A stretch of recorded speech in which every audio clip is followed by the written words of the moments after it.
with, my name is Ralph Holmes. I'm a county attorney for Garland County.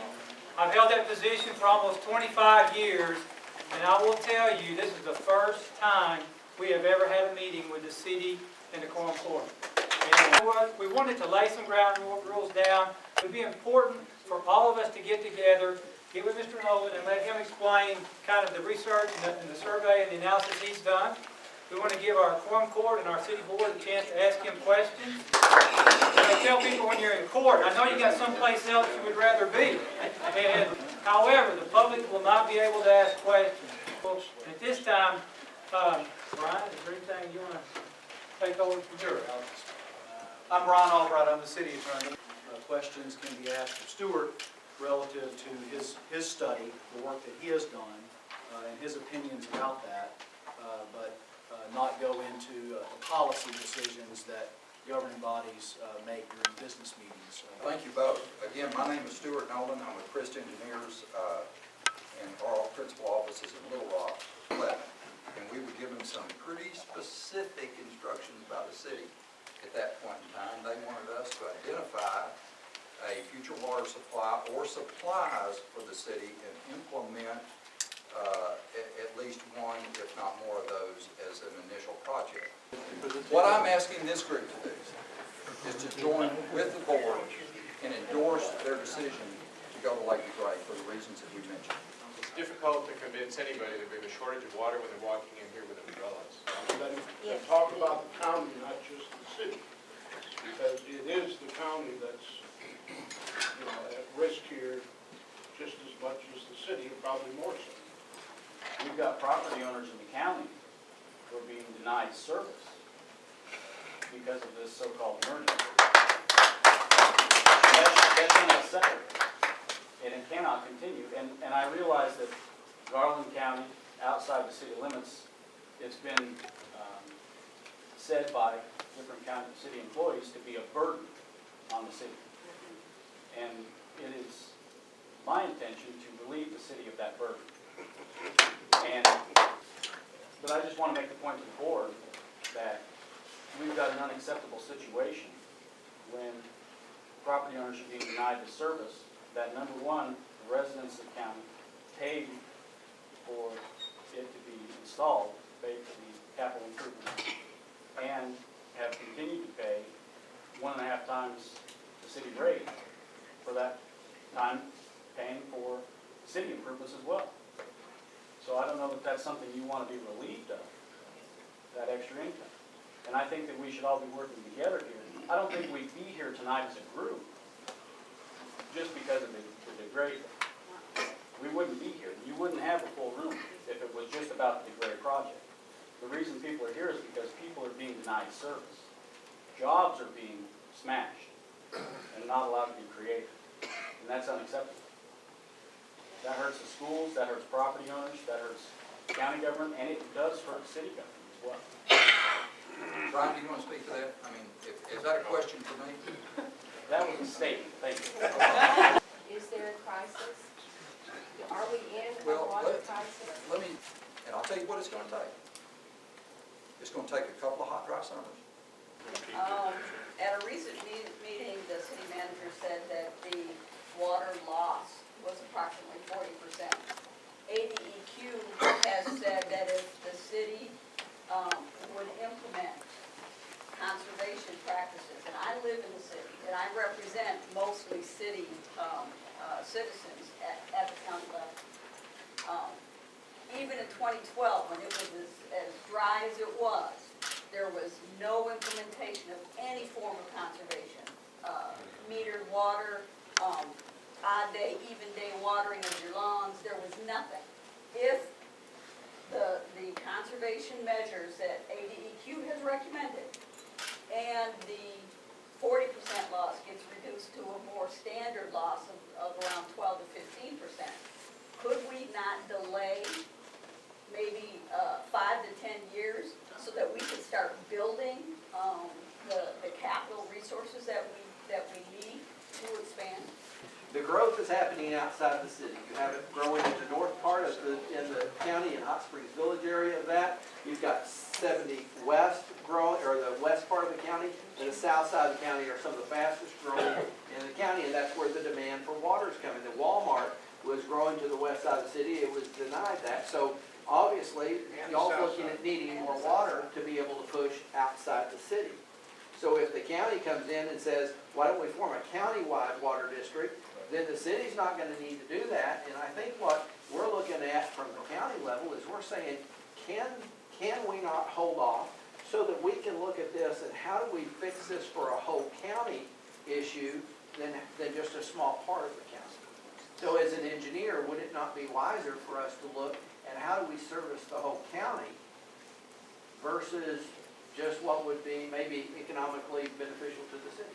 As Justice McKee has pointed out, we have a number of instances where water has been denied or water has been used as a leverage.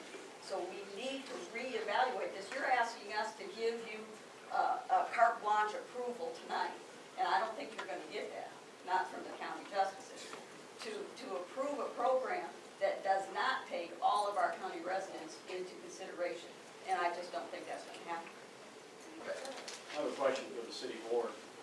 Is it city policy to deny businesses water permits unless they are within the city limits? Or unless they annex? Matt, I think we made it pretty clear at the beginning, both We Ralph. would not be at this meeting if it was just about the Well, grant. I appreciate you being here. I asked Mr. Owen. I told you could ask Mr. Nolan any question you wanted to ask him, but But this we're is not not gonna become allowed. a discussion among, no, what we need to do, though, is reconvene at a later date. And I think this is an issue that's important enough for us to do that, and then you guys have some committees or whatever and do that. But this is not, never was it ever intended for a discussion between the board, the Quorum It Court, was not or sold. Mr. It was not sold to Davis, Quorum Court. or Mr., yes, it was. I sent a letter. I don't wanna go there, but I sent a letter that outlined exactly what I expected this to happen. And I would ask you to not go there. Can I But ask ask him anything you want to. One is, I think a lot of people are concerned about their water bill. Is there an estimate how much this will affect what we're paying now? How much more? I've got a water supply frequently asked questions sheet that the city has prepared. And let me just read verbatim what it says. How much will these projects cost the average customer? Economics.com, the rate consultant, has compared the current rate plan with two alternative scenarios for projects costing $80 to $100 million, and the impact is less than $10 per month for the average user. The comparison reveals that for a city residential customer who uses an average of 5,000 gallons per month, by 2019, the impact of the Lake DeGray project under the $80 million scenario is an increase of an additional $7.65 per month. Under the $100 million scenario, the impact is an increase of an additional $9.08 per month. That's what this says. Sure, this is everybody uses this, trying to say garbage in, garbage out thing. We got to make sure we got good information going in so we can get good information going out. And that is our goal, and we will get there. We're just not there yet. Our goal was to get any and all sources worked up as quickly as we could, and we didn't know which direction was going to pop first, if you will. The Blakely Dam had a seepage issue. They were studying that, and we were worried about authorization of water, and the DeGray was an opportunity, and so both of those were being worked up with great determination from the staff, because we weren't certain which one was going to materialize first.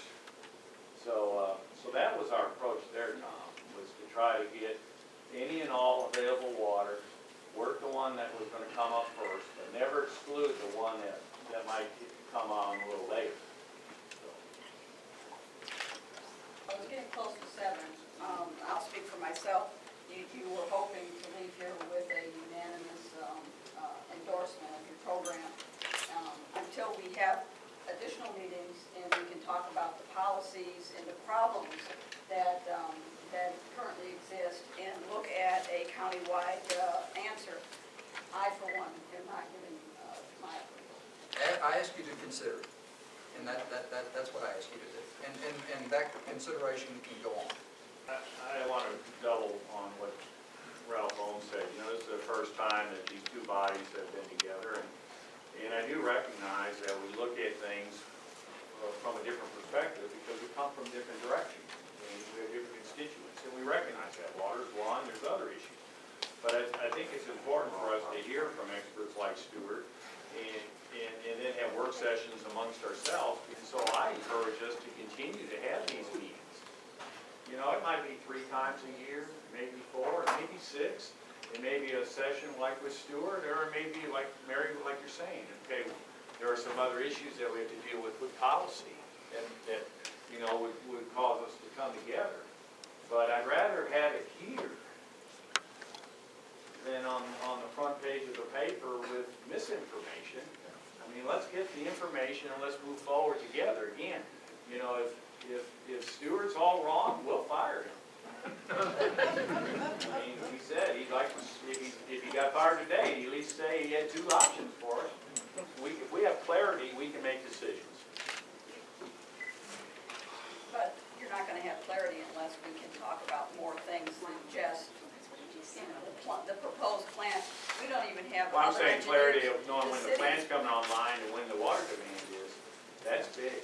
The city has had, what, three different engineering proposals for water with different places as to where they wanted to put the intakes, where they wanted to do things, cost involved.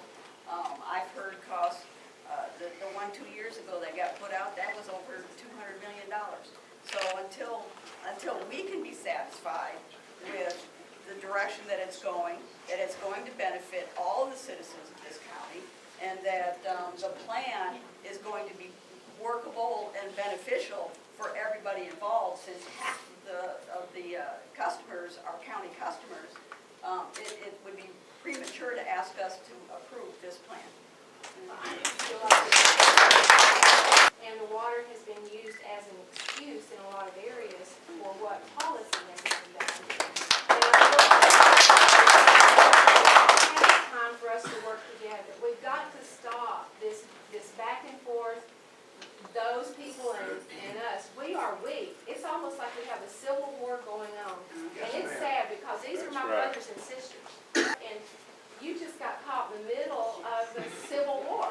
And it's not your fault. If we're told in every meeting that we meet that we can't talk about certain things, then we're still stirring the pot. So somewhere, real soon, we need to discuss the issues and the policies that the city board has set without thinking of the long-range consequences of making that decision today. Because we don't understand that we're stopping economic development, and we're using water as an excuse, and that's just an excuse. So we've got to get together. This was a good start. Thank you for all coming tonight.